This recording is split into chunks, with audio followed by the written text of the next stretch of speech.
বন্ধুরা, আর্মিতে কাজ করা একেবারেই সহজ নয়। তাছাড়া যারা খুব সহজে ভেঙে পড়েন, এ কাজ তাদের জন্য নয়। একটি মানুষকে সেনাতে পরিণত করার জন্য পৃথিবীর বিভিন্ন দেশে বিভিন্ন ধরনের প্রশিক্ষণ দেওয়া হয়। এ সমস্ত সেনাদের এমন ধরনের পরীক্ষা নেওয়া হয় যা আমাদের পক্ষে অকল্পনীয়, কিন্তু এদের মধ্যে কিছু পরীক্ষা সত্যি অবাক করে দেওয়ার মতো। একটি গ্রেনেড যেটা যে কোনো সময় ফেটে যেতে পারে, সেটা থেকে শুরু করে উঁচু উঁচু বিল্ডিং এ কয়েক সেকেন্ডে উঠে যাওয়া, ইত্যাদি ইত্যাদি। বন্ধুরা, আজকের এই ভিডিওতে আমরা এরকমই কিছু অদ্ভুত ট্রেনিং এর কথা আপনাদের বলবো। তাহলে আর দেরি কেন বন্ধুরা, চলুন শুরু করা যাক আজকের এপিসোড। The মাড run. ভয়ঙ্কর পরিস্থিতির মোকাবিলা করার জন্যই এই ট্রেনিং দেয়া হয়। রয়্যাল মারিন সেনাদের 32 সপ্তাহের প্রশিক্ষণের শেষে কাদার মধ্যে দৌড়ানোর ট্রেনিং দেয়া হয়। আর এটাই সবথেকে কঠিন কাজ। কিন্তু গুরুত্বপূর্ণ ব্যাপার এই যে এই কাজটি কমপ্লিট করার পর যে কোনো ব্যক্তি কমান্ডোর পদ পান। কেননা এই ভিডিওতে আপনারা দেখতেই পাচ্ছেন যে কত শক্তিমান সেনারাও এই পরীক্ষায় হার স্বীকার করে নেয়। আর এই কাদার মধ্যে সেনাদের শুধু উপর হয়ে এগোতে হয় তাই নয়, নিজের সাহস সেনাদের কখনো কাঁধে করে বা কখনো টেনে নিয়ে যেতে হয়। যে সমস্ত সেনা এই পরীক্ষায় পাশ করে যায় তারা ব্রিটেনে রয়্যাল মারিনে স্থান পায়। এই কাজটির জন্য সেনাদের শারীরিক ও মানসিক এই দুইভাবেই শক্তিশালী হতে হয়।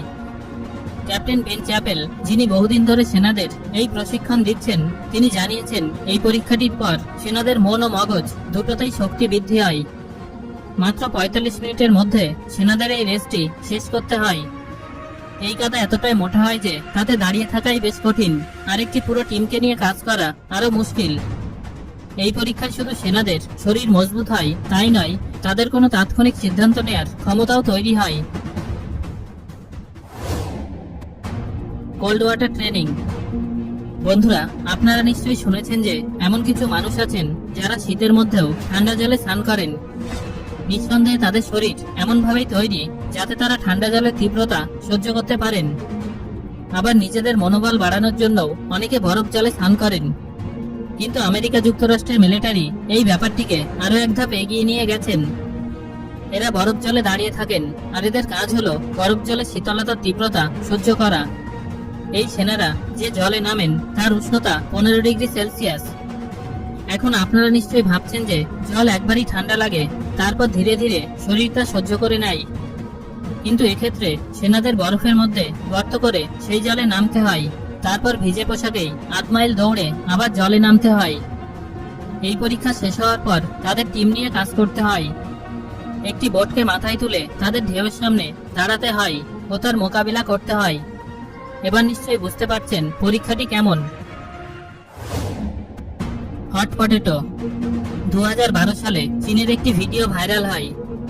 যারা সেই ভিডিওটি দেখেছেন সকলেই হতভম্ব হয়ে যান। ভিডিওটি চীনের সেনা বিভাগ থেকে ছড়িয়ে পড়ে। এতে দেখা যায় সৈনিকরা কিভাবে পিন বের করে নেওয়া একটি গ্রেনেড নিয়ে খেলা করছে। হতেই পারে যে আগে আপনি এই ঘটনাটির কথা শুনেছেন। হ্যাঁ বন্ধুরা, আমরা ছোটবেলায় যে হট পটেটো গেম খেলতাম এটা সেটাই। এই খেলা একটি জিনিসকে ততক্ষণ সকলের হাতে হাতে ঘোরাতে হয় যতক্ষণ মিউজিক বন্ধ না হয়ে যায়। আর নিঃসন্দেহে আপনারা নিশ্চয়ই কখনো ভাবেননি যে এই খেলাটি কোনো লাইভ গ্রেনেড দিয়েও খেলা সম্ভব। কিন্তু চীনের সেনারা নিজেদের জীবন বাজি রেখে এই খেলাটি খেলছে। গ্রেনেডটি যে কোনো সময় ফেটে যেতে পারে, আর যদি সেটা কোনো সেনার হাতে ফেটে যায় তার পরিণাম কি হতে পারে তা নিশ্চয়ই বলে দিতে হবে না। কিন্তু ফেটে যাওয়ার আগেই সেনাদের ওই গ্রেনেডটিকে একটি গর্তে ফেলে দিতে হয়, আর ফেলার সাথে সাথেই সেনারা জমিতে শুয়ে পড়ে। আধিকারিকদের বক্তব্য অনুযায়ী এই পরীক্ষাটি যে কোনো সৈনিকের ক্ষমতা পরিলক্ষিত করার জন্যই নেওয়া হয়। দেখা হয় যে মৃত্যুর মুখোমুখি হয়ে তারা কেমন ভাবে কাজ করছে। এই ভিডিওতে কেউ আহত হয়নি, তবে ভুল নিশ্চয়ই হয়, আর নিঃসন্দেহে আমরা ইন্টারনেটে তা দেখতে পাই না। Haven road. তাইওয়ান সেনাদের 10 সপ্তাহের প্রশিক্ষণের শেষ ধাপে থাকে হেভেন রোড। আর নিঃসন্দেহে সৈনিকরা এই পরীক্ষা দিতে ভয় পায়। মেরিন সেনা হওয়ার জন্য সৈনিকদের 164 ফুট শক্ত পাথরের রাস্তা পার হতে হয়। এই পাথর মানুষের চামড়াকে এক ঝটকায় ফালা করে দিতে পারে। পরীক্ষাটি শুরু হয় এই পাথরের উপর ঝাঁপ দিয়ে পড়ার পর। এরপর ঘষতে ঘষতে সেনাদের সামনের দিকে এগিয়ে যেতে হয়। প্রথম থেকেই সেনাদের শরীর থেকে রক্ত বের হতে থাকে এবং সারা শরীর ক্ষতবিক্ষত হয়ে যায়, কিন্তু পরীক্ষা শেষের আগে থামা যায় না। এই রাস্তায় অনেকগুলো মোড় আছে, আর প্রতিটা মোড়ে থেমে সেনাদের নতুন নতুন কসরত করতে হয়। তাদের যন্ত্রণা আরো বাড়ানোর জন্য আধিকারিকরা তাদের শরীরে নুন জল ঢেলে দেয়।